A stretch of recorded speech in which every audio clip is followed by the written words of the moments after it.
Episode 1.17, the Epilogue. To everyone's surprise, it was Nicholas D. Moto, the former office secretary that the team spoke to earlier, doing their first visits to the JSA Center.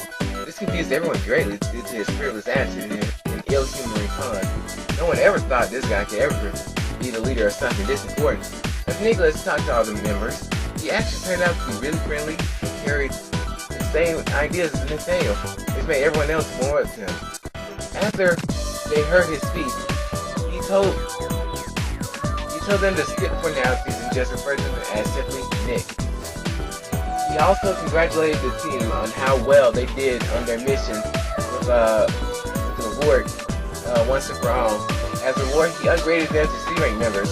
Not only that, he sent them all on a vacation for the summer at St. Bronco Resort, a getaway island resort to train, rest, and relax. At that instant, the JSA members immediately liked them. When it was over, the JSA members stated that at least with him around, things would become much more comical, laid back than they ever were before.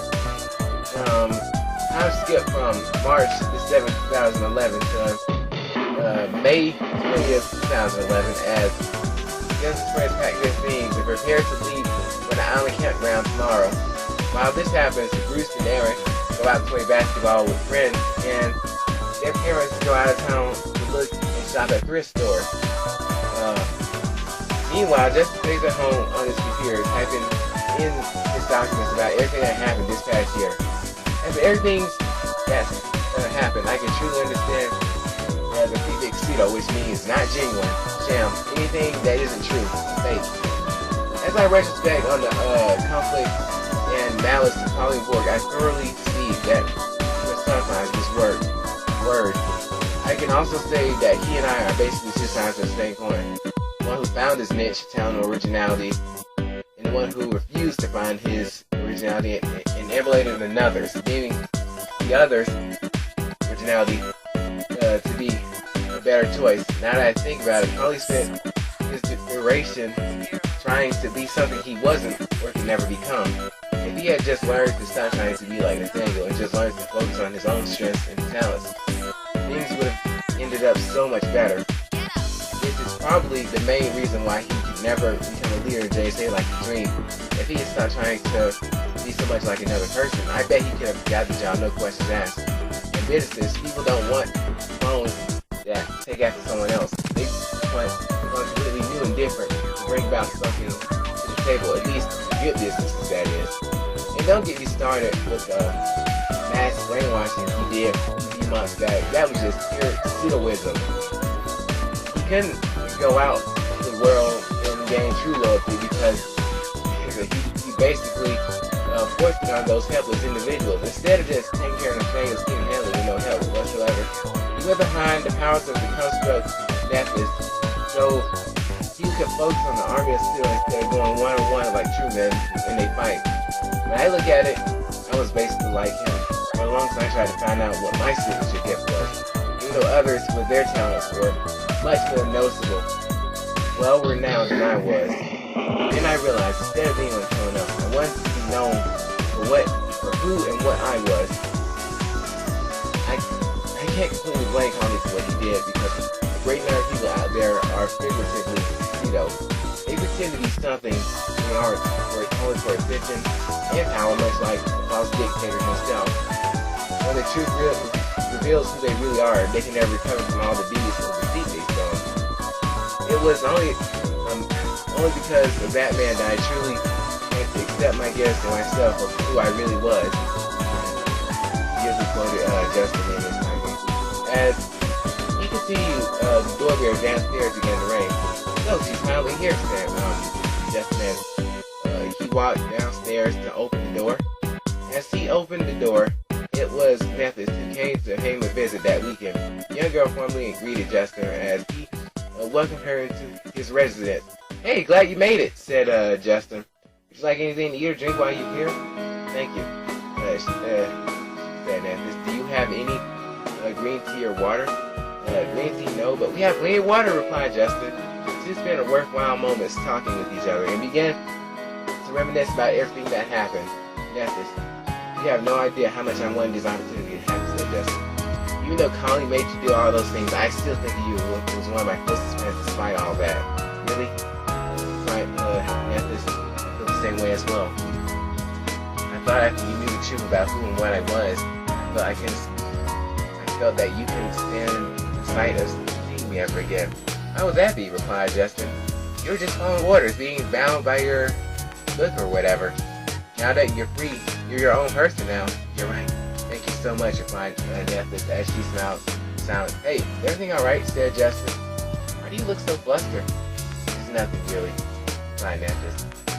I just can't help feeling emotional hearing you say something like that. What are you talking about? Replied Justin.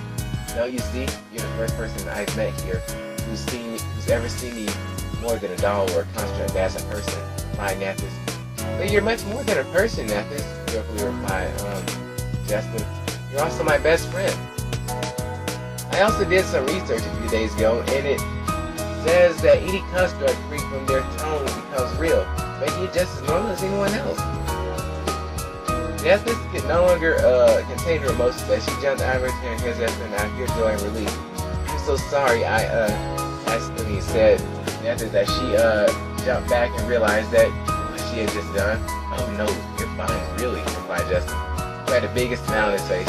Hey Nephis, I was going to keep this a secret from everyone else, but you have more rights to this thing than anyone else I know. What do you mean?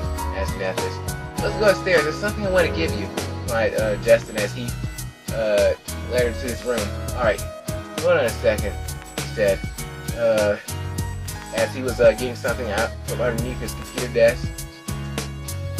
What he pulled out was a container that possessed the raffle aura Justin gathered from his fight with Will Seth. Impossible, is that? Anxiously asked Nephis. I'm sorry if it's too sudden for you, replied Justin, but I figured there can be a greater time to give this to you than now. This aura was the remnant of Khalid and the Willistat being only father. I understand, sadly replied Nephis. I only wish I could see him one last time before this had happened. Do I need to give you a moment? Sincerely replied Justin. No, I'm alright, thanks, replied Nephis. But I'll make sure that the aura is kept safely away from anyone else who will try to use it. As they continue to talk about it, Justin asked Nephis an interesting question. Hey Nephis, I want you to be completely honest with me about everything. Holly and Nathaniel were once friends, right? Just what exactly drove them so far to actually fight each other to the death? You can really say, Nephis replied, but I can tell you this much. A while back, someone deliberately called Woodward over the phone and personally hired colleagues to terminate Nathaniel on February 28th, promised him the rest of a huge casualty reward once he was done with his mission. Huh? Who's he supposed to be? Sharply replied Justin in shock. Don't you have like a name, address, or phone number we can go by? I'm sorry to say, but unfortunately all our incoming calls in the board are deleted from the call history the very second they've ended. Their client's secrecy is their prime concern. If Holly had never received that call, things could turn out much different than they did on that day. This works the same way as the collapse of the Wilcox Corporation as well. Once someone pays the reward, their client doesn't exist in the public's eye. Now I completely understand, replied Justin. But one day, I promise I'll find the true culprits responsible for all this and put them to justice myself. And I seriously can't thank you enough for the info you just gave me, Nephis. Oh, and if things don't go too well on your own, you can always come to us. Of course. Let's meet again, really soon, okay? Nephis replied as she teleported before Justin's eyes. When Justin leaves from the outside and walks back upstairs, something piques his interest. While he continued to type, he also added, after his life-changing, unforgettable journey, there's no way I'm going to close this interesting book after its first chapter. This is no way near the end of JSA, but the start of a new beginning.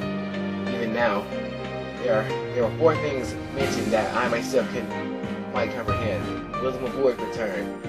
What did Silhouette mean when he spoke of the Azor claim during his conversation with Christine? Who was behind the sabotage of the Moonlight Festival if it wasn't McVoid? Most importantly, who was the one truly responsible for Nathaniel's premature demise. But these questions still up in the air. There's no way I'm leaving JSA when there are obviously greater forces than Labori out there waiting for their time to strike. Justin then phones his friends telling them to save 3 spots on that van of theirs because him and his bros are up for a road trip. Elsewhere, the hooded man from the cathedral stands on the edge of the mountain as he watches the sunset. So, the children manage to defy fate this time. Impressive. But I'll surely see to it that this doesn't ever happen again. Moments later, 3 other figures appear from the shadows and approach the hooded man. "Good evening, Morals," said another hooded individual. "It's not every day we get to see you on the top side. What's your story?" "There's no particular reason why I'm out here," replied Morals. "Something has been bothering me for the longest, Hypnos. And I'm having difficulties figuring out the possibility of it." "Is it the boy Isaac Burnsov?" asked Hypnos. "You know him," replied Morals. "He was a childhood friend in my past life," replied Hypnos. "These 2 I brought with me also know him quite well." "I see. The boy appears to be another replica like us," replied Morals. "Yet he signed with JSA due to his close bonds with the humans. How is that even possible?" "I can really say," replied Hypnos. "However, there's a slight chance that Isaac may be his son after all." "Really? Then shall we test this hypothesis of yours?" asked Morals. "With pleasure," replied Hypnos. "Ignis, Aqua, come forth." 2 people that looked unnaturally similar to Ed and Christine walked toward the 2 hooded men. "I'm impressed. Who are these 2? asked Morals. "They are the newest additions to the ranks of the Philly as they have recently completed their training," replied Hypnos. "I see. Excellent," said Morals. "These 2 should do much better than the last ones we've sent. Putting that aside, I have a job for you 3. Various JSA groups are heading to St. Rucker Resort this summer, and I'm giving you 3 the permission to do anything you want to individuals who stand in the way of your mission. However, when dealing with JSA, you can do whatever you want to them except kill them. This is just to break their spirits from interfering with our future goals as well. You'll be given a limited amount of time before you're scheduled to return and report back and tell me everything. Then later on, I myself will be heading to the resort to put an end to this accursed Salvier once and for all." Morals then began to violently cough as he starts to stumble. "With all due respect, sir, we can see you're about to reach your limit," added Aqua. "If you're going to stop the Salvier, now's as good a time as any to do it. Still, it's an impressive feat for you to last centuries enduring the effects of the Salvier with just your pure willpower." "You're right. And it's all because of that wretched Elpis," angrily replied Morals as he continued to cough. "You also plan to go to the resort as a means to pay a visit to Violet, correct?" asked Hypnos. "You're quite sharp, Hypnos," Morals replied. "It is that very reason why I intend to spread the news of her return to the Azor clan in Erebus. Now that both leaders are gone, it's time for new, stronger enemies to rise and be feared." "So what's next on the list?" asked Ignis. "We still haven't heard back from Apparatus after he was sent to infiltrate the Labori temple," replied Morals. "You 2 are going to send JSA warning letters at the resort. And as for you, Hypnos, use your hypnotic skills to hunt one of them in their dreams. Lastly, on the last day, I will make the moon and night sky glow red as the symbol of your impending arrival to punish them all. Afterwards, just leave everything else to me." "Yes, sir," he replied as they teleported away. "Regardless of what happens, everything always goes as planned," said Morals as he teleported. "Soon the entire world will see that no matter what side wins, I win." Elsewhere, deep within the confines of the now abandoned Ward Castle lies a strange, familiar-looking machine that currently finished updating itself. Once it started up, it broke free from its capsule. Before its departure, the machine took several of the Ward's blood samples with it, then flew away, never to be seen or heard from again. As of now, that is. To be continued. Okay, so this is the final chapter of JSA The World, titled The Epilogue. So for the time being, I hope you guys enjoyed this story, and who knows, maybe if things go well, you might see the second, possibly third edition get audio episodes again. So, like always, don't forget to share, like, comment, and subscribe for more. Thank you guys for listening.